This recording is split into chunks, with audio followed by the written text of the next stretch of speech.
Do you remember what your surgery trajectory was like when you went in, when you had it? Were you just in, had surgery, and the next day you went home? Funny enough, when I told my coworkers, like, okay, now I know that I have Oscar and Oscar's coming out, I said I'd be back in 2 weeks. Yeah. I was dumb and Yeah. so naive. What happened?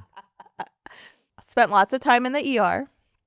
Then I got admitted. That's right, because you went to the ER Yeah. because you still hadn't gotten your surgery scheduled. Yeah. Okay. Yep. So when I finally got admitted, because we hadn't had time to prep, I had to do the whole shower to make sure I was prepped for the surgery, right? And I remember just saying, I need to meet the person who's going to cut me open before they cut me open. You had to say that.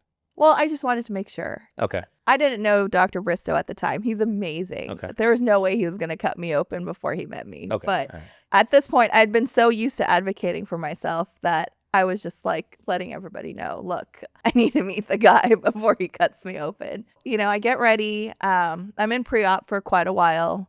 The nurse starts telling me you should probably try to poop before you have your surgery because your life will just be a lot easier afterwards. And so, you know, I'm standing there like jumping up and down trying to get my bowels moving. Okay. We're there, and then the resident comes in and has me sign that Hysterectomy. hysterectomy paperwork and waiver.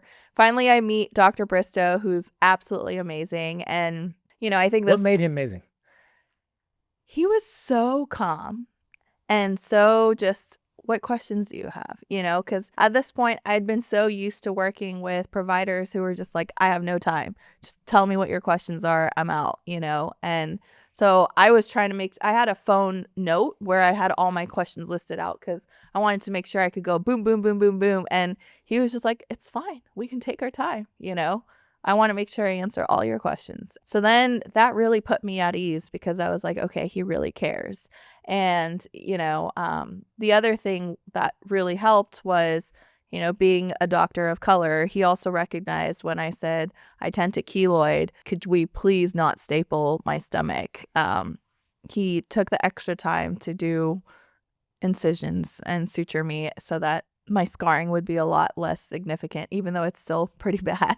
You know, we talk about all of my questions. And in fact, I ask him, is there anything I should be asking you that I haven't yet? You know, just because at this point I'm like, I don't know what I don't know. We're there in pre-op. Then the anesthesiologist comes by and we chat, you know, get ready. And then there's a blackout period where I just don't know what happened. All I know is I got wheeled back. It was a pretty lengthy surgery. So it was an exploratory laparotomy. So they cut me open, held my sides open, and took everything out because at this point they're inspecting everything, right? Afterwards, I actually asked Dr. Bristow if they recorded my surgery or if I could watch a recording, and he sent me a link to one I could watch online. So I watched the whole process, which was interesting and sobering to just realize how extensive and, you know, how deliberate everything is, right? And so that's where, you know, they took my appendix, large portion of my omentum. They took lymph nodes from both sides because he wanted to confirm whether it had spread to the lymph nodes on my right ovary and then obviously on my left. And wasn't a needed place, right? No. And unfortunately, I now have lymphedema as a result of that. But, you know, I'm alive, so we're good.